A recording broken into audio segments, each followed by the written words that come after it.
Hello! Ladies and gentlemen, boys and girls, welcome to the Unprofessional commentary group featuring Mike, who's going to be a nerd. Oh, crap.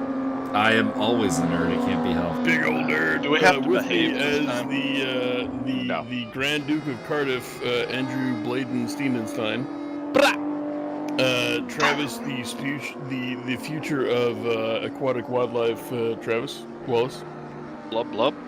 And Mike, the dropper of Mike's, Super Nerd 5000, the kicker of bananas, the Hurricane Rana of llamas, Mike Magas. I appreciate that introduction and can only mic drop on my way. Hell yeah! I We are currently watching this at 360p. Gentlemen, we're used to this. Mike, you're new to this. Do you want to vomit yet, or should we get you a bucket, or what's up? I could use a pail. Are you, in fact, Pale ale? Is that a pale ale? Would it be a Fiesta Pale? This commentary brought to you by Fiesta Pit. Ladies and gentlemen, FiestaPale.com. Ladies and gentlemen, I'm gonna have to Google that. please do, please, do not. do not. Abort. Shit! My computer's just infected. What happened? I'm sorry, I had to penetrate deeply. This is in no way an actual endorsement of Fiesta Pale. In no way. You fuckers. Is that James Butler? That is James Butler. Butler up front? I can't tell. I can Gotta come barely on, read this. It is James Butler, Nathan Edward, Adele Ficali, Johnny Major, Rick Martel, Javier Perez Torres, Justin Krutz, and Jean Simon Chenard. I believe it's It's not Kratz, it's Kratz. Oh, is it Kratz? I don't can't know. tell. I don't know any of these people. All I know is that we're watching this on 360p, and I'm on beer 8 of 12, and it's It should be coming into it's an focus interesting about combo. now. Drink some more beer. It'll be I may or focus. may not lead this commentary with the most ludicrous and incomprehensible garbage and jargon you've ever heard. We're good with it. So there's no change there then. No, We also have Danny Ball and Johnny the Peach on the grid as well. They did not get a qualifying time. Lights And out. we're off. get a peach, get a ball, torpedo that shit. Oh, Johnny the Peach with a pretty good start in the background there, but he's still in 10th place. Which, you know what? Johnny didn't go backwards off the start. And no offense, Peach, but your starts have been terrible, so let's go with that.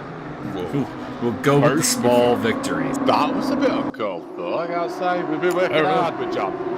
He's We have been up been. there. We're getting there. And believe me, this race is... Oh! And Hello. Delphin Cali gets spun around in the background. Bye. you spin me right around. Unfortunately, Mr. Rick Martin. Not looking so good there. Ricardo, why you gotta do this and dishonor the golf oil? I'm wondering if the golf hoodie kind of slipped over his eyes and that's why he ran in the back of it. That's possible. It's possible. No, don't wear the hoodie! No, you gotta wear double hoodie then. Andy, how are you feeling right now? There are 3 Brits in the top 4. Pretty good, you know? Yeah. Mr. Especially James. because James is my little buddy there that I've been trying to get him calmed down. You've been doing a good job. It's a little hit and miss. Sometimes the old James comes out, but looking good right now. Leading the race from Nathan Edward and Johnny Major. Of course. Yeah, I was going to say Nathan is also my F4 teammate, so I know him quite well now. Working with the Brits. I see how it works. Is Was Johnny he- currently the model of a modern Major General? Yeah. Was Nathan using his new butt rumbles for this? Actually, I do not know whether he was getting that butt rumble. They're gonna tenderize the rump so I can put it on the grill. Danny Ball, Bonk Motorsport. I know you can't really see it there, Byron, but it is a thing. Bonk. Adventures of Bonk. Adventures of Bonk, yeah. Adele Ficali has rejoined in 9th place after her spin, and I believe Javier Perez Torres has also had some problems because he's at the back of the pack. 14 seconds off of the back of Ficali. Yowza. Javier! That's a bloody shame, that is. I'm gonna be honest with you. Whoa. Hello. Johnny Major gets a little bit wide there and loses 3rd place to Danny Ball. It's an all UK podium. Bonk, bonk. So if he was major, Johnny, he'd have a lot more stripes, wouldn't he? Really? I think. Ground control, Major John. I actually had that earlier. Not E. Had that this week. I've been making major Tom jokes all week because we had me working on a special project to do direct upload credit control. So everyone's the emails have constantly been like major credit control to Major Diane. Very nice. I like that a lot. Yeah, A great deal. Rick Martel has gotten up past Justin Kratz into 6th position after his encounter with the rear of Adelphi. Danny Ball is falling back through the pack to 7th place. Not sure what happened. There he is rejoining, actually, behind Jean-Simon Chinard. Making his debut. Was it the Canard? Adelphi Cali banging doors with Danny Ball in the background. A little bit of a struggle there. Looks like Danny Ball has lost the front of his car. I do believe he's without the bumper. So presumably he has had contact with either another car or the track at some point. All I know is that Danny Ball is going to bounce him out of this race. Hey! Adelphi Cali going up the inside to retake position from Danny Ball, and this is all happening behind debuting Jean-Simon Chinard. And Chinard getting a little bit out of shape there, and will lose 2 spots as both for Cali and Ball make their way through. Ball looking to get down the inside into the final turn. Now, the question, of course, with these BMWs, they're not very aerodynamically reliant cars, so that damage to the front end, could that be an advantage? Yeah, it makes sense. I do think it would probably make a difference on tire wear, though, because the front end would be a little bit less biting. And I know think, that... take a breath. I think Travis was trying to say something. Travis, over to you. Thank you very much for tuning in there. Where the fuck did Travis go? He's drunk. He thought he forgot his point. Cali versus Ball, still battling it out here for 7th place. Looks like Ball has gotten back in front of Adele. He has bounced ahead of a few people. Indeed, he has bounced up into 7th place once again. It's a good battle right here. I'd say he's had a fairly successful rebound in this race. That's what you did. In the meantime, James Butler has opened up a 1.5 second gap at the front over Nathan Edward. Championship leader, Nathan Edward. You can read that? Oh my god. Barely. Rick Martel trying to put the pressure on John Picha. Picha Martel, two of the absolute veterans in the field. Guys who are kind of retooling themselves down in the academy and putting on a little show for us here in about 4 months. Yeah, I'm impressed with John. He's having a good race. Having an excellent race considering he started at the back and is up to 4th position. Doing great. Also, that's my car, so go, go, go! Well done. You own his vehicle? I do not own the vehicle, but that is the car that I'll be running in the upper class race next Saturday. Oh, you upper class bastard! Do you wear 2 monocles? This is the only time. This is the only time in my life that I can be described as classy. Well, I mean, yeah, because when school's done, you were totally classless. Pretty much. I mean, I didn't really have classes when I was in school. Let's be honest. Just kind of roaming around, randomly beating up football players for and then basketball players in college. Because we now correct. There was car batteries involved. There may or may not have been some scenes that belong in a Mel Gibson movie. So I'll let your imagination go where it goes on that. Would that be pre or post-racism? I mean, honestly, the scenes themselves don't really change pre or post racism of Mel Gibson. They just take another tone, a much more religious tone, and racist tone towards the end. Danny Ball, putting the move on. Danny Ball, indeed, putting the move on, getting past Justin Kratz. Looks like Adelphi Cali also looking for a way around Kratz as well to stick with Danny Ball. These two are one of these things with no front end. But I know every other car I've driven in race room that I've knocked the front end off handled like crap. They still seem to make a difference, I don't think. These ones are not too bad. The only thing I noticed when I, because being that I'm driving these new series, I have experimented with knocking various bits of the car off to see, like, at what point do I ponder a pit stop. And the front end, there is some problems. You'll build more heat in the tires, I find. But the actual, like, ability to turn in, get around the track relatively on the driving line, not too bad. Your lap times won't suffer, but it could suffer towards the end of the race if your tires start to be a little bit too hot to provide optimal grip. Ficali has gotten around Kratz and is back on the tail of Danny Ball. That is now for his 6th position in Q2, although Ball has gotten a little bit of separation, which can be key. And we do know that it was Nicola driving today again. We do, because of course Sabrina raced the last season GP race here. So I think that they are probably looking to basically race the races that they didn't race last season. I think was their plan.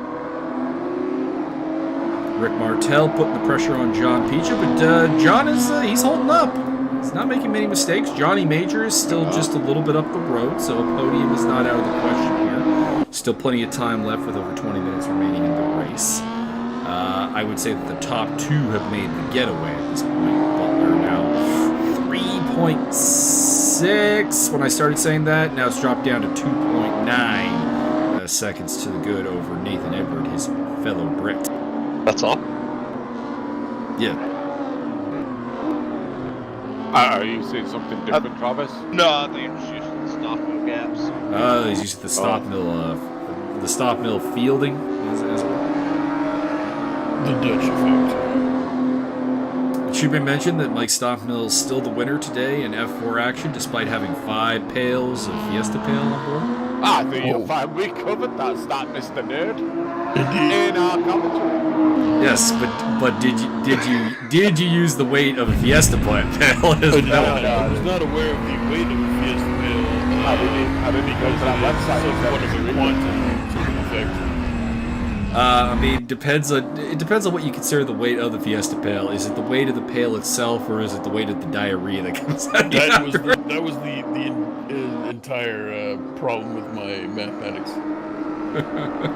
Seems to multiply the diarrhea at the end of the singular weight of the Fiesta You guys Pale. are fucking grossing me out. Well, I that's just want to because- say that Rick, I thought, had a great race apart from lap 1, which was a shame that he got into that incident, but I think overall he's doing a great job. He's done a fantastic job here putting the pressure on Johnny the Peach, trying to find a way around up into 4th position, which would be pretty key for him. And it looks like the work with John's paying off, getting his braking sorted and stuff. Absolutely, he's looking great here. I mean, A lot better. the last season, John would have already gone off the track by now. Like there would have been an incident. There would have been a moment of getting out on the dirty stuff or out on the grass, perhaps. He'd be out of the way of Rick Martel. Now, he's just running a cool, calm, collected race. He's keeping that gap.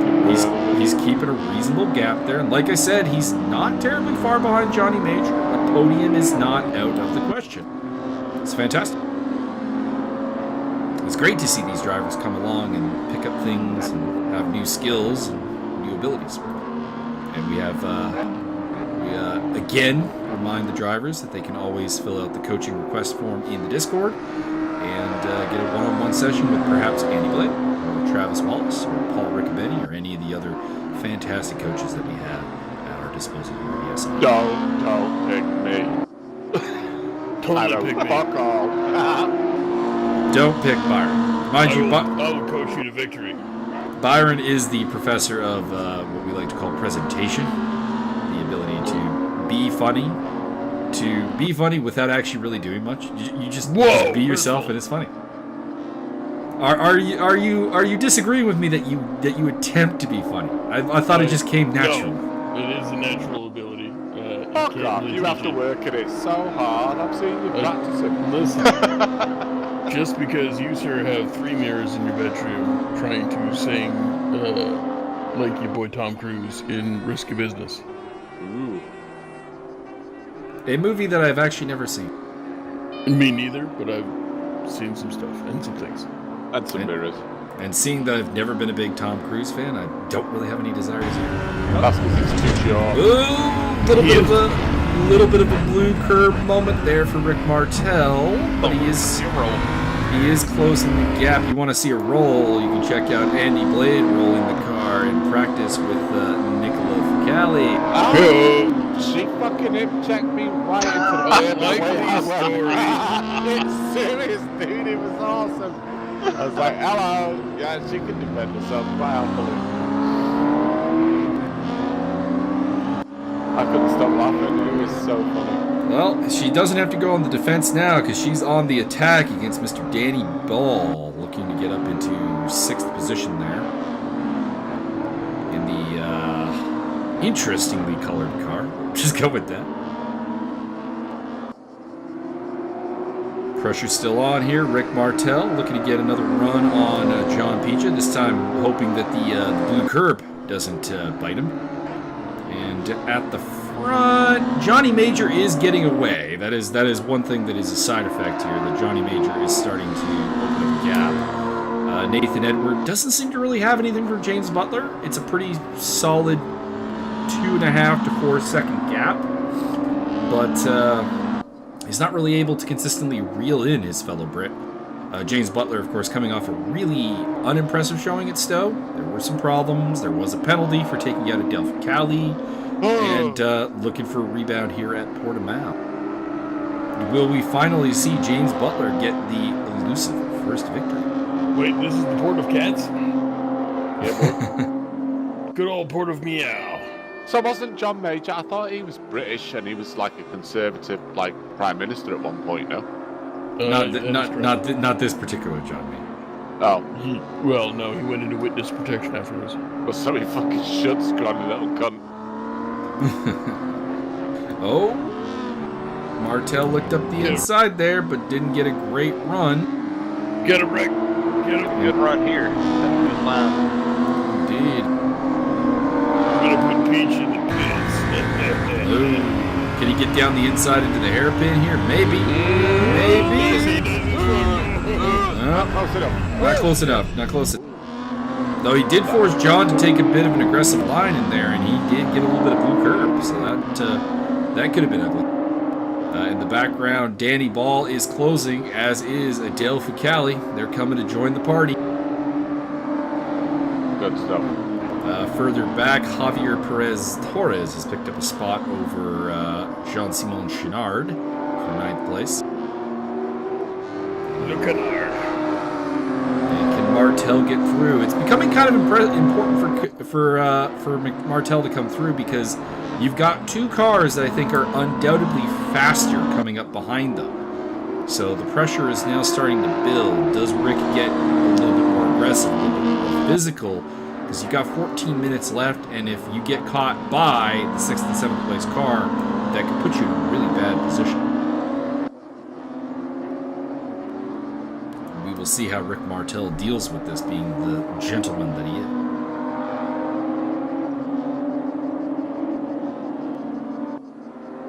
is. Sorry, I was mesmerized by that. Yeah. Let's see what happens. Heading down the main straight, it is still Picha from Martel, Ball, and Ficali. This is the battle for 4th, 5th, 6th, and 7th place at the moment. Yeah, this is going to be a 4-way battle in a minute. Going down the inside! Didn't quite have the run, though. Picha holds on against Martel for now. Against the Prixium Team Adrenaline Motorsports car. Rick Martel. Too many names. And it's getting very close. Danny Ball is right on the back end. Adele Ficali is right on his back as well. This is now officially a 4-car fight for 4th place. If I were uncouth, I would make a sexual reference here. Please do. I think if you listen to Travis Wallace's stream, you'll realize we're very uncouth. Very much so. John Picha still holding the position. This car looks like a monster truck with no front bumper. It does. It does indeed. Gotta be careful with those blue curbs. I'm wondering if someone's gonna hit one hard enough to roll the car, because they will destroyed. Should be mentioned, James Butler's key to success here at Portimao. If you remember last season, he hit those blue curbs a lot and rolled the car, what, 2-3 times? Now, not doing that and winning the race.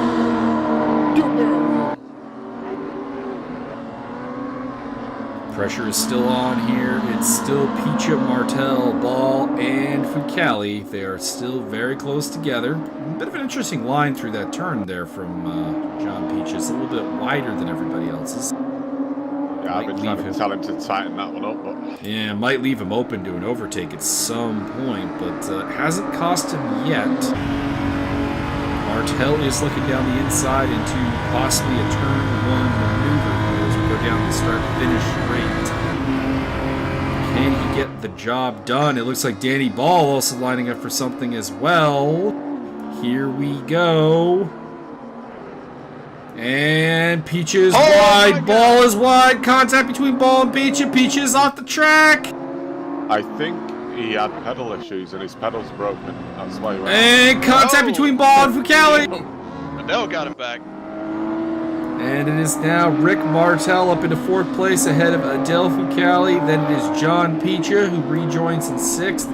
Justin Kratz, Javier Perez-Torres, Jean-Simon Chenard, and it looks like Danny Ball will go no further. The car has given up on him, and he is out of this race. Ball has been deflated. Yes, sir.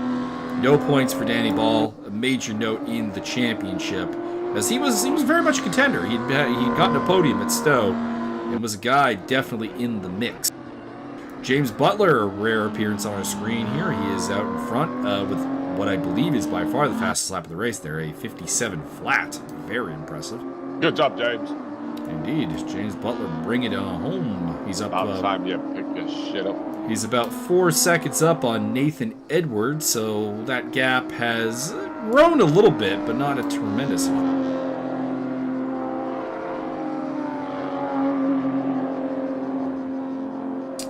We look to be on pace for our 3rd different winner this season, after, of course, the victories by Edward Gonzalez and Nathan Edward in Stowe. James Boutelier currently up by 11 laps. No, sir. Was that more than 11? I can't actually read because this is in 140p. It is 11. 17. Oh, no, it's 11. It wouldn't be 17. I believe it is actually 77. Oh, it is.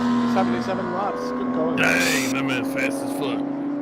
A quick rundown is James Butler leading from Nathan Edward, Johnny Major, Rick Bartel, Adele Fucali, John Picha, Justin Kratz, Javier Perez-Torres, and Jean-Simon Chenard are your 9 running cars. We have lost Danny Ball, who looked like he might be a guy looking at a top 5 position, but his race has come to an end.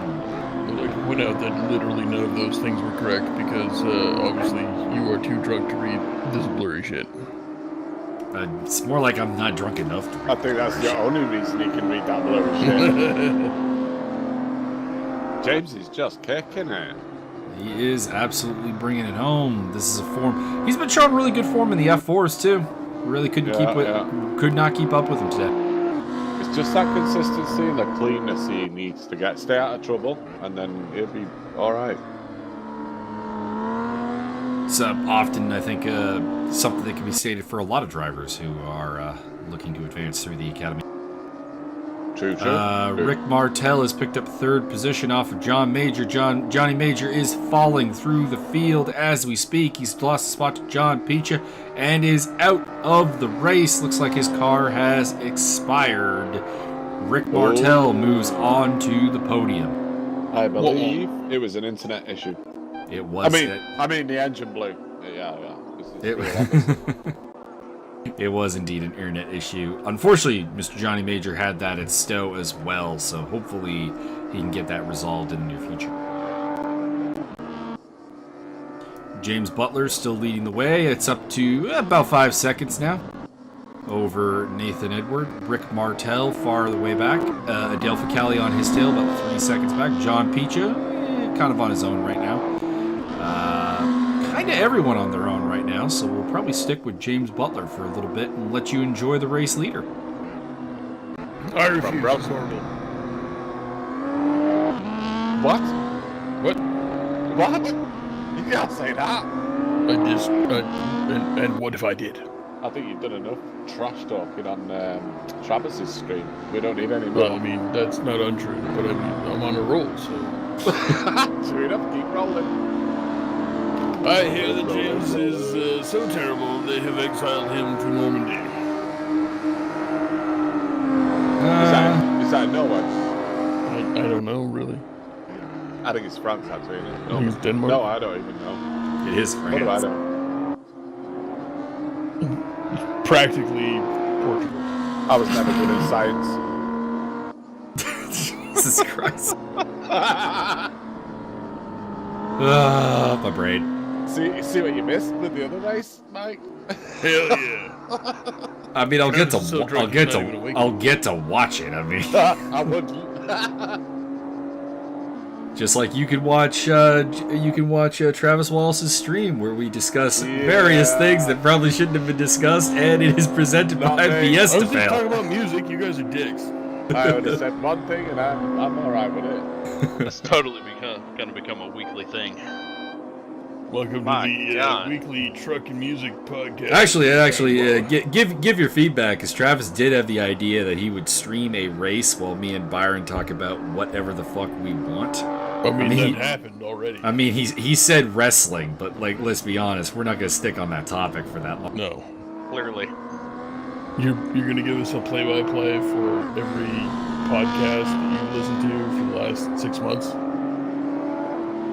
I can do that. And then I would go, boring! Some of them are boring, some of them are not so boring. I think you really actually should subscribe to the If I Did It podcast via the Bloody Elbow Crew. I don't even know what that is. It's an MMA website, combat sports in general, and it's hosted by Mr. Alexei Old with often guest Eugene S. Robinson, who I think you would find hilarious. I think he's too short. I think he's actually as tall as you are. That's possible. And much blacker. Well, I find that hard to believe. Much blacker. I don't know about that. He knows Josh Barnett. I know who Josh Barnett is too. Mm-hmm. Well, he raced Josh Barnett at one point. That was pretty fun. He's a racist against Josh Barnett? I mean, Josh Barnett himself is not a race. I'm still focused, can't guys. prove that. Anyone that's watching, I'm still watching the race. These fuckers. That's are not fucking true at all. Don't shite. lie. Don't lie to the people you. I'm still watching the race. I can see that James I know Butler's Travis lead is intently growing. watching it, but these two. I believe the only real question pertaining to this race is, what does Travis Wallace look like? Oh, looks like we're maybe going to be treated to a battle for third place here. Adelphi Cali has closed the gap enough to attract the attention of the camera and is on the tail of Rick Martel, looking to get onto the podium. Will it be payback? Well, indeed, it is Rick Martel who spun Adelphi Cali out in corner one of this race and made it so that she had to come back through the field to get a shot at a podium, because she was my pick to probably take home third place, in my opinion. It's been a rough season for Adelphi Cali so far. The start's not been great. Of course, leading on more or less the second to last lap at Stowe? Yeah. And then, of course, the incident with James Butler took her out of contention, managed to rescue a fourth place out of it, and we're kind of getting the same thing here. She probably had a podium quality car, got spun out in the first corner, and is running in fourth. Just a bit of bad luck, though, sometimes, you know? Absolutely. It's just sometimes it's wrong place, wrong time. And it's unfortunately not always a lot to learn from it. In the meantime, James Butler's still leading the way. Would this be James Butler? I know this is James Butler's potentially first Academy win. Has he actually won an ESR event prior? No. Oh, well, there we go. Because Mike Stoffbill's always in there, so who the fuck's going to win when he's in there? There was an ESR timeline before Mike Stoffbill. But then it was like Gonzalez. Brody or Martin or Gonzalez. Yeah, there was always somebody fucking freakishly fast. Yeah, but Martin just cheats. Well, he does.